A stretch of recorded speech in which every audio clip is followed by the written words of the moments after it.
Okay, so 1-1 we talked about conjectures and inductive reasoning. Okay, later on we talked about counterexample, which came up in this warm-up too.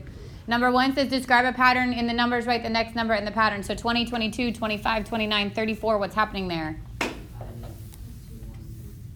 It's 2, then 3, right? Then 4, then 5, right? So you're adding. Then plus 3, then plus 4, then plus 5, which means the next one would be what? Plus 6, which makes that? 40. Number 2 says find a counterexample for the following conjecture. If the sum of two numbers is positive, then the two numbers must be positive. So remember, counterexample, the first part is true, but the second part's false. So I need to show that the sum of two numbers is something that is positive, okay? But the two numbers themselves cannot both be positive. What's a way to do that? What's a counterexample? Negative number and a high positive. Okay, so specifically, which ones did you use? Negative 1 and 5. Perfect. Negative 1 and 5. Okay? Together they sum to 4, which is a positive number, but they are not both positive. What other examples do I have? Because if everyone came up with negative 1 and 5, there's something wrong. Yeah. Perfect. Give me one more. That was 20 and negative 8. What? Negative 2 and 4. Negative 2 and 4 works. Okay, good. So as long as one is positive and one is negative, and their sum would be positive. So the bigger of them has to be positive. Number 3 is a great standardized test question. They love charts, especially like ACT, loves charts. The scatter plot, which is that kind of graph that has the dots, okay, shows the average number of hours of homework done per week by a student during the first 10 weeks of the school term. Make a conjecture that could be true and explain your reasoning. So we're saying something that's true based on the pattern. What's happening here? Lewis. The number of, the amount of homework increases as the number of weeks increase. Good. So a conjecture would be that as it looks, if you look at this graph, those points are getting higher and higher, which means that you can make the conjecture that the number of hours of homework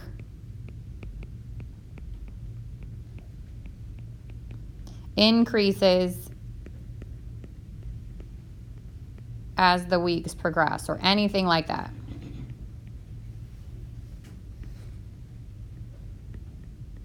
Okay, the higher the number of weeks, the higher the number of hours, anything like that, okay? And we know this because what? The observation is that the pattern of those dots is getting higher, right? So when it says to explain, you can say anything like that. The higher the week, the higher the dot.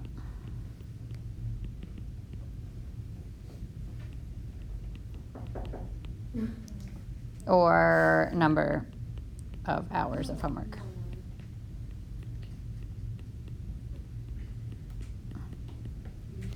In math speak, that means that there's a positive correlation between the two, okay? Because the slope of that, that graph would be positive.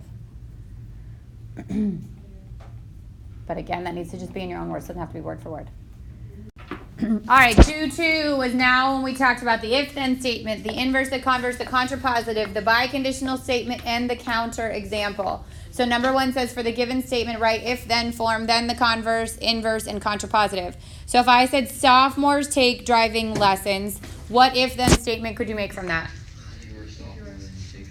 If you're a sophomore, then you take driving lessons. If you are a sophomore, then you take driving lessons. Yep. But if a sophomore drives, then you took driving lessons. I'd probably give it to you. Yeah. Okay, so then it says converse, which is what? What do we do to get the converse?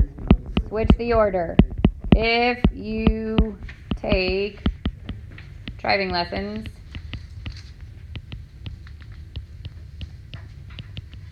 then you are a sophomore. What's the inverse? The opposite of the original one, right? So if you are not a sophomore, then you don't take driving lessons.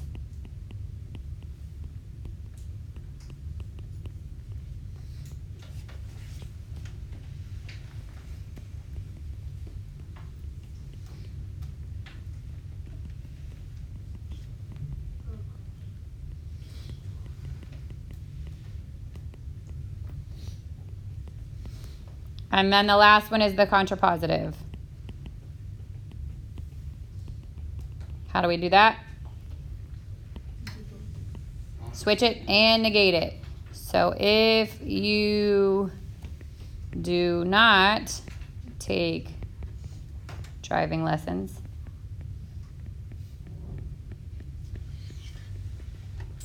then you are not a sophomore.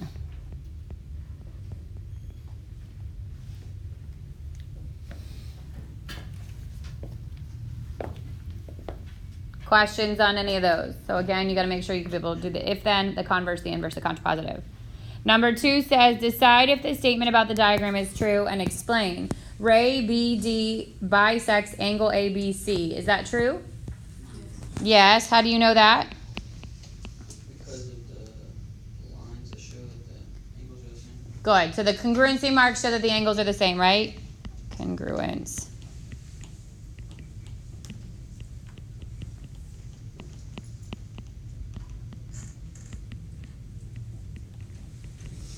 And a bisector, by definition, is one that cuts an angle into two congruent parts, right? Number 3 says, if two angles are supplementary, then the sum of their measures is 180 degrees. Is that a good definition? Yes. Is there any other way for them to be if they are supplementary? Is there a counter example? Can something be supplementary and not be 180 degrees? No. So this is yes. 4 says, if an angle is obtuse, then its measure is greater than that of an acute angle. Is this a true? No. What's wrong with it? Because like you could have a 90 degree. So what would be obtuse that's not greater than an acute angle? Is that possible? No. But the converse of this, right, would say a measure is greater than that of an acute angle, then it's obtuse, which is not necessarily true. So it could be 90 degrees. That would be bigger than an acute angle but not obtuse. What else could it be? What other kind of angle is bigger than acute but not obtuse? Straight angle, right?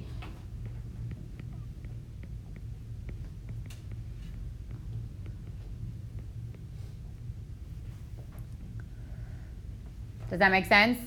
So for it to be a good definition, both the original and the inverse, and the converse would have to be true. Could you make a biconditional out of it? So you could make a biconditional out of 3. Two angles are supplementary if and only if the sum of their measures is 180 degrees. Any other questions on that? On either section? Can you go back to number 1? All right, 2-3 is deductive reasoning. So we said inductive reasoning was based on patterns, right? Assumptions, where deductive reasonings are based on facts. So we use facts, definitions, accepted properties, and the laws of logic to form a logical argument. So the way you prove these things is based on fact.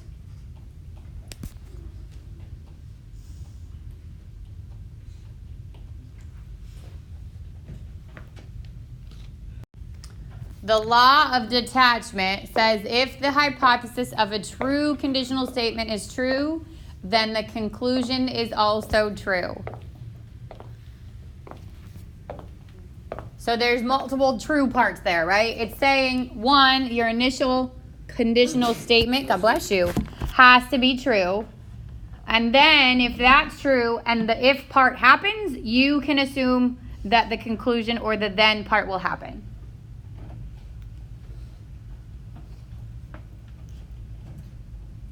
So law of detachment, again, the original statement has to be true.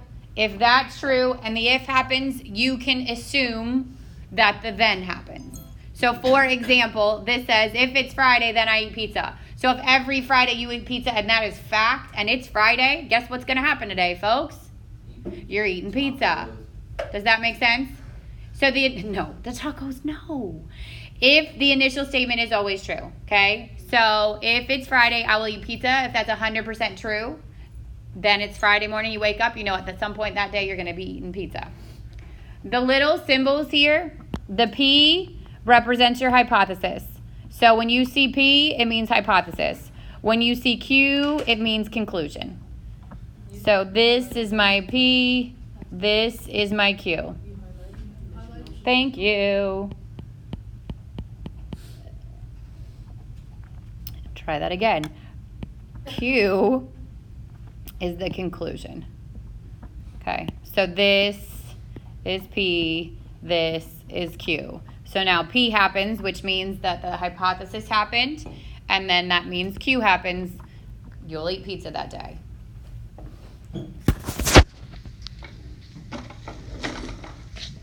Law of detachment. So true statement, the if happens, the then happens. Law of syllogism says it's used when conclusions of one of the statements is the hypothesis of the other statement. So syllogism basically joins two statements together. You would be given two conditional statements and you'll write a new conditional statement. If it's Friday, then I go to the movies. If I go to the movies, then I eat popcorn. And if we blend those together and take out the repeated part, our conclusion is that if it's Friday, I'll eat popcorn. So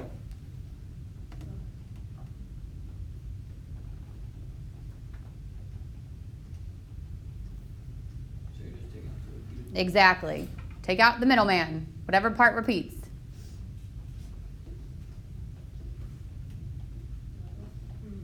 So if it's Thursday, J period is first. If J period is first, I go to room 402. What is that conclusion? If it's Thursday, I go to room 402. Does that make sense? So you're taking out the repeated part. That's syllogism. So syllogism, look at the word syllogism. It has two L's. It has two repeated letters. Okay? Syllogism will have two repeated parts.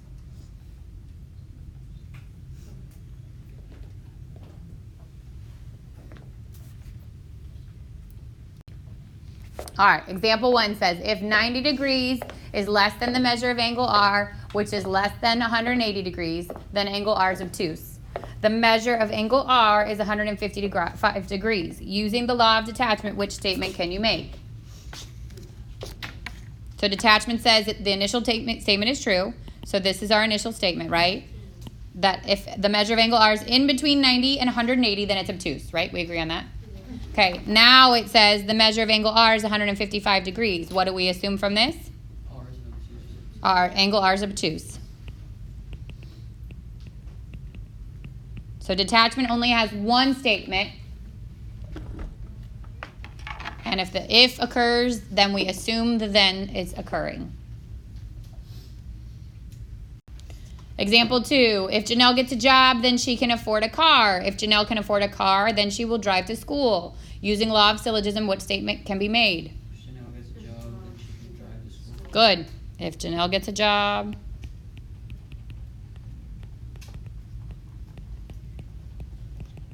then she can drive to school.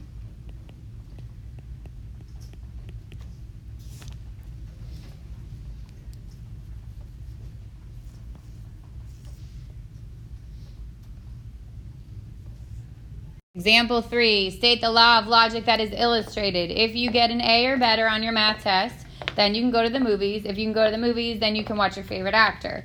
If you get an A or better on your math test, then you can watch your favorite actor. So this is an example of what? Syllogism, right? Law of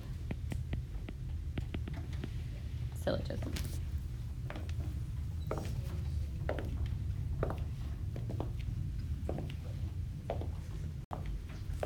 State the law of logic. If x is greater than 12, then x plus 9 is greater than 20. The value of x is 14. Therefore, x plus 9 is greater than 20. Detachment.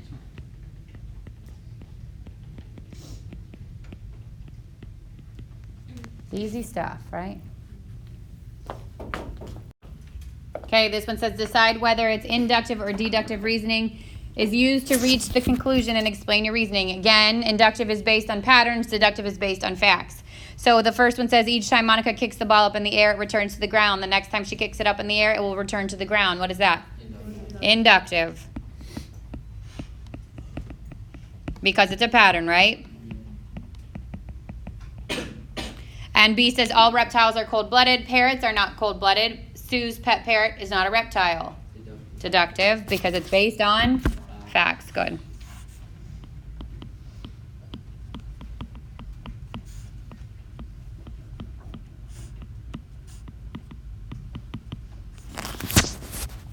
Not so bad, right?